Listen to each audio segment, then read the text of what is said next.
HUFFPOST Hill. Trump campaign pivots into ditch.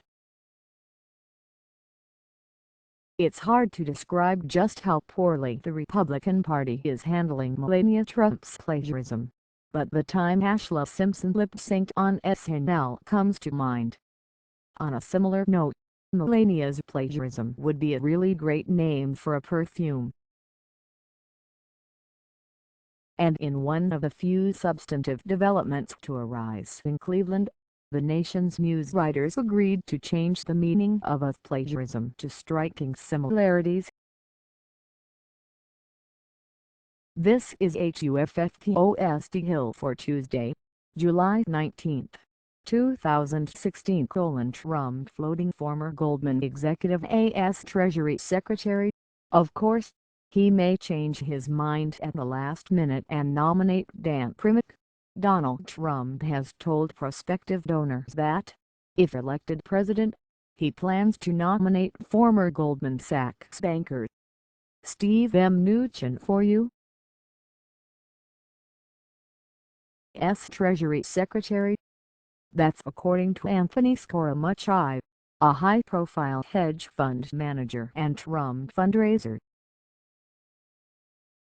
Mnuchin, who is a former donor to Hillary Clinton, spent 17 years with Goldman Sachs, where his father also had been a prominent executive. He later worked with investment groups affiliated with George Soros, including as chairman of controversial mortgage lender One Bank Group, which would later be acquired by Citigroup. He also has spent time as both an art dealer and film producer.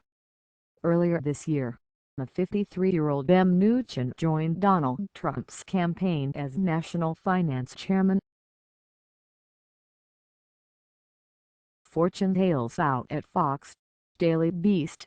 Several outlets reported Tuesday that beleaguered chairman and CEO Roger Ailes will depart the cable news network following sexual harassment claims by former banker Gretchen Carlson. According to a document obtained by the Drudge Report, Ailes will receive at least a $40 million buyout from the network. The news comes hours after New York Magazine reporter Gabe Sherman wrote that Fox News star Megyn Kelly told investigators hired by 21st Century Fox that Ailes had sexually harassed her 10 years ago.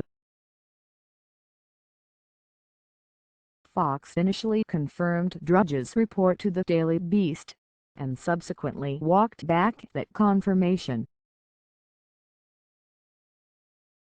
Daily Beast T-a week until Ailes lands a job at Vice, if you ask us, according to two sources briefed on parent company 21st Century Fox's outside probe of the Fox News executive, led by New York-based law firm Paul Weiss.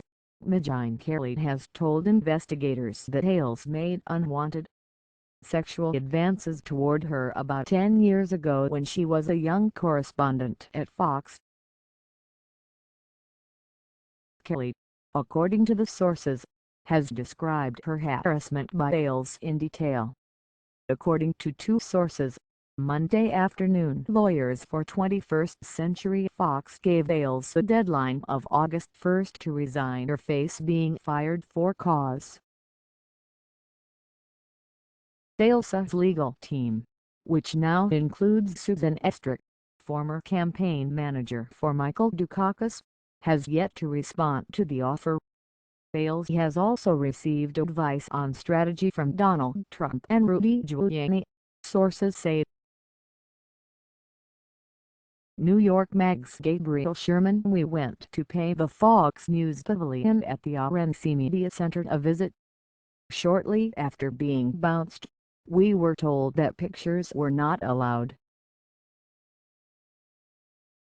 Out of curiosity, we asked the security guard in front of the CNN pavilion if photos weren't allowed there. I never got that memo, she said. No fighting in the war room and no photos in the media center.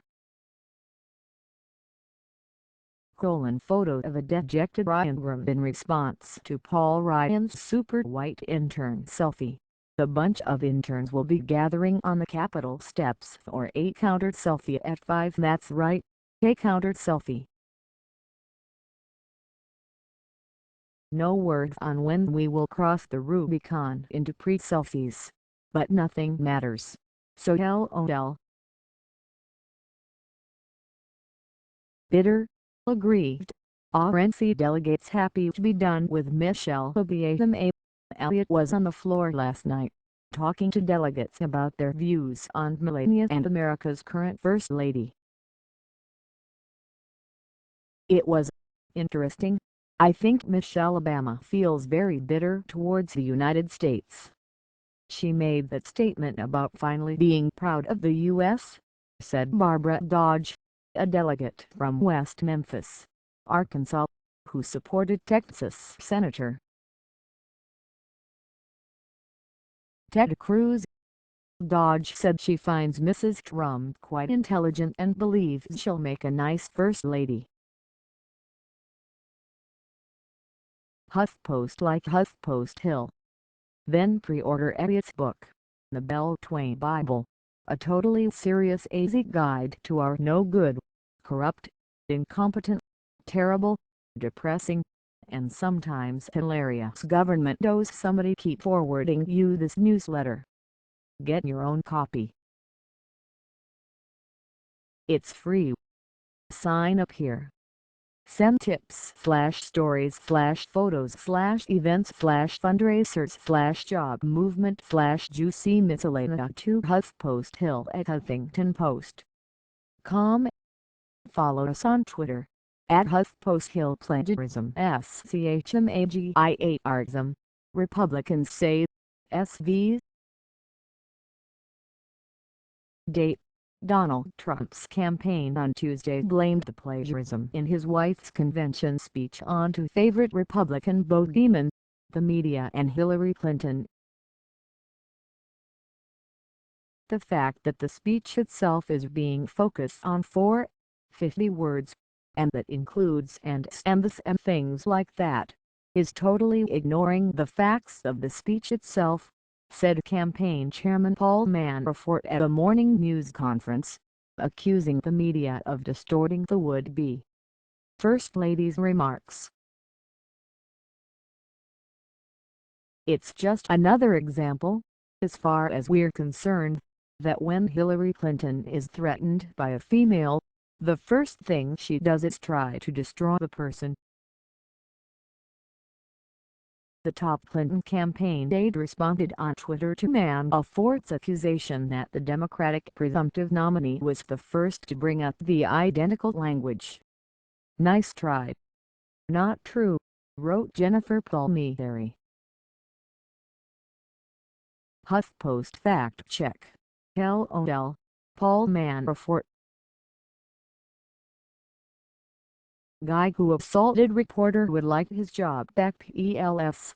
Igor Borbik, Donald Trump's former campaign manager, on Tuesday suggested the campaign's current chairman, Paul Manafort, should resign if found responsible for the apparent plagiarism in Melania Trump's speech at the Republican National Convention. "I think Paul needs to take a deep look inside and understand what the process was, make sure the protocols were in place," Corey Lewandowski, who now works as a commentator on CNN, said on the network. "I think if it was Paul Manafort, he'd do the right thing and resign," he added. HuffPost. Trump misses meeting with major donors. He'll regret this come October when his advertising team can only afford to put on puppet shows in the greater Columbus area. J. Newton Small, the group of 40 from companies such as Continental Resources, BNSF Railway and C Spire, mingled with Republican members of Congress around breakfast tables set up on one of the stadium's concourses. The Republican representatives addressed the group, ostensibly stalling for Trump. Representative Tom Price from Georgia mentioned the plagiarism scandal over Trump's wife Melania's speech the evening before. Price blamed the liberal media, who he said had made the whole thing up, according to people present. Eventually, though, the speeches ran out and Trump never showed. He had, they found out later, unexpectedly flown back to New York overnight with no word on when he might return. The group was led out to the football field, where the Cleveland Browns play, to take pictures before they were let go with no information about when and if the third meeting might take place. Time chief forensic strategist and comms guru Sean Spicer cited My Little Pony during a CNN hit, "Because sure." Cleveland police break cycle of violence with bicycles of peace. The man used a bullhorn to goad the protesters who'd swarmed around him on Monday afternoon. Homosexuals. Homosexuals, he bellowed from a ledge in a park by the convention center here. We have homos. Homos leading the Black Lives Matter movement. Before the situation could get any uglier, the line of police walked their bike single file between Bullhorn Guy and his antagonists. The officers then held their $2,000 bikes, effectively creating a fence between the two sides, and waited patiently for the groups to quit shouting at each other. It didn't take long. Cleveland Police Chief Calvin Williams said Monday evening that there had been two peaceful anti-Trump protests with roughly 500 people altogether and only one arrest of a woman on a felony warrant. Williams said there was only a small amount of beef. There were a couple times where we brought in our bicycle officers to split people from some of that confrontation, Williams said. We just wanted to make sure we got in there before anything got out of hand. HuffPost establishment Republicans are concerned. 935,126. Just a whole lot of honkies in gold button blazers shaking their heads.